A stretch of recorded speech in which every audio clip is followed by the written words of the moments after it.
भैया हमको तो समझ में नहीं आता, तो मारिए ना, ये कौन बहस है? सब अपराधी मंत्री मंत्री एमएलए है ये है, तो काहे का सैया भेल अपराधी माफिया की बदौलत तो सरकार चल रहा है। भैया जो गरीबों का आशियाना आप कदम को अगम कुआं में सिटी में आप उजाड़ रहे हैं।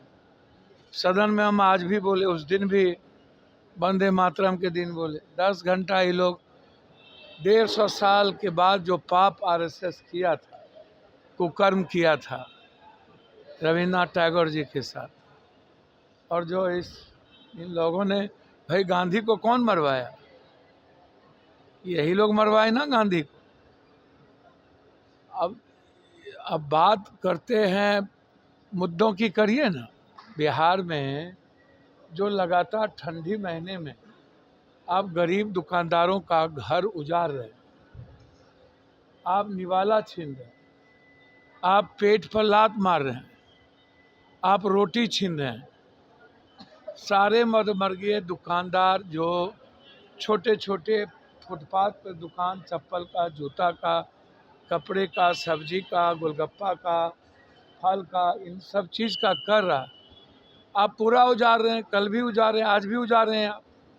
आत्महत्या करने के लिए 5 परिवार आ गया यहाँ राजभवन।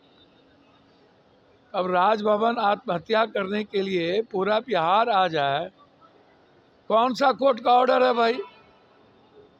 कोर्ट ने एक मुद्दों पर कहा कि आपको इनके 6 पुश्त से वो बसा हुआ, आप 5 डिसमिल ज़मीन दीजिए और फिर घर बना के इनको दीजिए। कोर्ट ने तो नहीं कह दिया बारिश और ठंडा में आपको पूरे बिहार के गरीबों का आशियाना उजाड़ दीजिए, उनके बच्चों की उम्मीद छीन लीजिए। तो बिहार में अभी सबसे बड़ा अपराध और सबसे बड़ा आतंक इंस्पेक्टर राज का है, और सरकार का जो आतंक है कोर्ट के आड़ में, ये गलत है। सोमवार को ये मामला फिर उठेगा। आरजेडी के नेता हैं शिवानंद तिवारी, उन्होंने तेजस्वी यादव के विदेश यात्रा पर सवाल खड़े किए। नहीं, सबको राइट है घूमने फिरने का। मोदी जी तो सबसे ज़्यादा घूमते हैं, सबसे ज़्यादा विदेश जाते हैं। कहिएगा पीएम है तो जा रहे हैं। सबको अपना अपना लाइफ है, जिंदगी है। झूठ फूस का हर चीज़ों में राजनीति। राहुल गांधी भी जर्मनी जाने वाले हैं, तो जर्मनी में बात करेंगे ना हिंदुस्तान के लोगों से, सबसे। वो तो मुद्दों पे जाते हैं, विपक्ष के नेता हैं। प्राइम मिनिस्टर को जाने का राइट है, राहुल गांधी को विपक्ष का नेता है, सशक्त आवाज़ है, उनको जाने का राइट नहीं है? 14 तारीख को रैली है, और सदन में आप देख ही रहे हैं 10 घंटा जिसका कोई सिर बथान नहीं। चर्चा महंगाई पे नहीं होगी, पाटर पे नहीं होगी, रोजगार पे नहीं होगा, इकोनॉमी पे नहीं होगा, किसान पे नहीं होगा, गरीब का आशियाना जब उजाड़ा जा रहा है उस पे नहीं होगा। 150 साल जो पाप इन लोगों ने किया, अपने कुकर्म पर करता है। आरजेडी के लोग दावा कर रहे हैं नीतीश कुमार पलटी मारेंगे। अच्छा भैया, आप आरजेडी का कर रहा है तो प्रवक्ता हम नहीं ना। अच्छी बात है, नीतीश को सब लोग मिल के पीएम बना दीजिए। सर, सरकार के लोग कह रहे हैं, जैसे नीरज कुमार एमएलसी है, मुख्य प्रवक्ता है जदयू के, कि हमारे साथ विपक्ष के 19 विधायक हमारे संपर्क में। अच्छी बात है, तो अकेले हो जाएंगे नीतीश कुमार जी।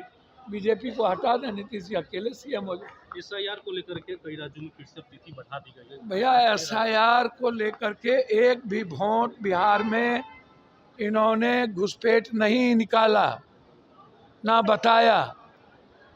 ईवीएम को लेकर के सवाल हुआ कि ईवीएम का जो सॉफ्टवेयर है वो किस कंडीशन में लगता है और कौन लगाता है। चुनाव में नॉमिनेशन देने के बाद कौन ईवीएम कौन से विधानसभा जाएंगे वो तय होता है। तो फिर वो सॉफ्टवेयर जो निचला पार्ट का जो हिस्सा है उसका दायित्व किसके पास है? चुनाव आयोग के पास।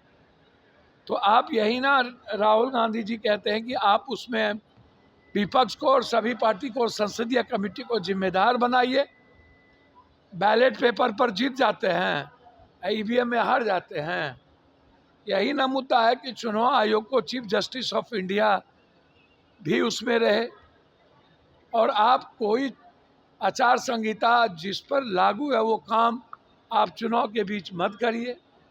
उसके बाद यह कानून लाना कि चुनाव आयोग से आप कुछ पूछ नहीं सकते हैं, रिटायर होने के बाद कोई केस नहीं कर सकते हैं। ये पूरा का पूरा गुलामी इस कंट्री में, कभी इंडिगो की गुलामी करो, कभी अडानी की गुलामी करो, कभी किसी की गुलामी करो, बंदी हो जाओ, तो सब की गुलामी हम लोग करते रहे हैं, कभी उस माफिया की, कभी उस पैसे वालों की। तो जो हाल आज 15 दिनों से इस बड़ी कंपनी के मालिक को लेकर के करोड़ों लोगों ने बंदी बन गया, और जिस कंट्री का शासन, सत्ता, सरकार और जनता एक कंपनी के गुलाम हो जाए, वह कंट्री कोलैप्स कर जाता है। और हमारी कंट्री की स्थिति यही है।